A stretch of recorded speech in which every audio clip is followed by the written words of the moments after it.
Friends, I am about to turn you on to the best pasta salad of the summer. The second the warm weather starts, the second we turn on the barbecue, pickle pasta salad must come out.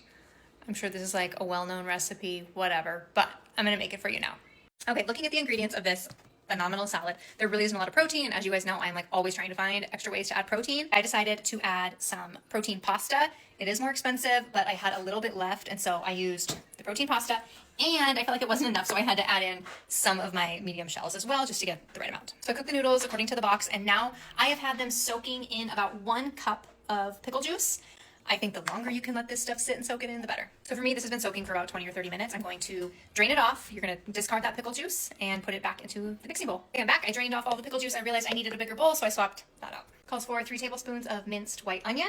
I had some already minced and frozen, so I'm going to drop it in there and hope it thaws as I stir. Next up are the diced pickles, the star of the show. Measure with your heart. I don't even remember what the recipe says, but I just had like a half a jar of pickles left, and I ended up using that because I used all the juices. In it goes. Next up is that sharp cheddar cheese. I promise you use the sharp cheddar. You will thank me later. Calls for 5 and some ounces. I'm using 8, which will give me 48 grams of protein. Okay, next up is the dressing. I had this put together while the noodles were cooking. It is 2/3 of a cup of mayonnaise, 1/3 of a cup of sour cream. I do like a dash of cayenne pepper, 4 tablespoons of pickle juice, and salt and pepper to taste. And last but not least, 2 tablespoons of fresh, this is not fresh, 2 tablespoons of dill. I am using my dill from a jar. All right, you're gonna give this a really good stir, make sure everything's incorporated, pop it into the fridge for as long as possible. I did switch back to the small bowl once I got it mixed up because I just could not have that huge monstrosity taking up space in my fridge.